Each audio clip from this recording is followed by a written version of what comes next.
বন্ধুরা, আজকে আমি রান্না করব বিট বাটা। আমি কিছুটা বিট শিলে বেটে নিয়েছি, প্লাস আর সময়ের অভাবে আমি কিছু বিট একটা কুড়নি দিয়ে কুড়ে নিয়েছি।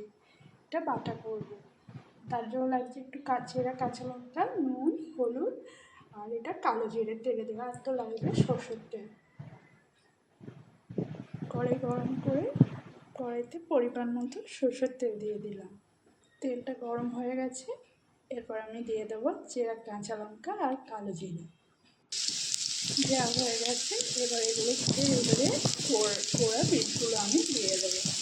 এমনি বিট আর ভাজা খাওয়ার থেকে যখনই অন্য টাইপের এরকমভাবে বিট বাটা খেলে খুব ভালো লাগবে। এতেই এক থালা ভাত খাওয়া যাবে, আর খেতেও অসাধারণ লাগে। বিটগুলো দিয়ে দিয়েছি, এবার একটা খুন্তিতে ভালোভাবে নেড়ে দেবো। আপনারা চাইলে বাড়িতে এরকমভাবে বিট বাটা করে দেখতে পারেন। খুব সুন্দর খেতে লাগবে, মনেই হবে না যে এটা বিট বাটা, মনে হবে যেন লাল শাক ভাজা খাচ্ছি। এরপর এর মধ্যে দিয়ে দেবো নুন আর হলুদ পরিমাণ মতো। বেশি নুন হয়ে যাবে ভালো না। এবার ভালোভাবে খুন্তি দিয়ে নেড়ে দিয়েছি। এবার ঢাকনা দিয়ে চাপা দিয়ে দেবো।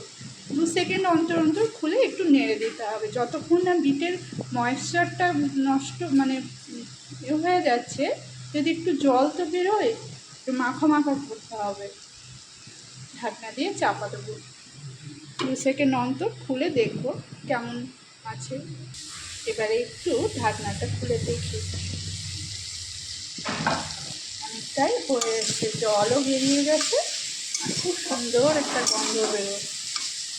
আপনারা চাইলে আমার এই রান্নাটা বাড়িতে করে দেখতে পারেন। এরকমভাবে বিট বাটা খেতে খুব ভালো লাগে। এটা দিয়েই মনে হবে যেন এক থালা ভাত খেয়ে নিই। এখন একটু হবে, আর একটু বাকি আছে, আবারও একটু ঢাকা দিয়ে দেবো। দিয়ে আবার 1 সেকেন্ড পর দেখবো, হয়ে গেলে নামিয়ে নেব। প্রায় হয়ে এসেছে, ঢাকনাটা খুলে নিয়ে দেবো। বেশিক্ষণ লাগবে না। এই বাটাটা চট জলদি হয়ে যাবে, খুব টেস্ট হয়। এটা হয়ে গেছে, এবার আমি নামিয়ে ফেলবো। দেখুন, বলবো এটা বিট বাটা, মনে হবে যেন লাল শাক ভাজা। শর্ট টাইম, চট জলদি, খুব সুন্দর, আর খেতেও অসাধারণ লাগে। এবার এটা আমি নামিয়ে ফেলবো। অপূর্ব গন্ধও বেরিয়েছে, কি বলবো আপনাদের, কত সুন্দর হয়েছে, আর দেখতেও বেশ ভালো লাগবে। আপনারা চাইলে আমার এই রেসিপিটা বাড়িতে বানিয়ে দেখতে পারেন, খেতে খুব অসাধারণ লাগবে। আর এটা দিয়েই মনে হবে এক থালা ভাত খেয়ে নিন।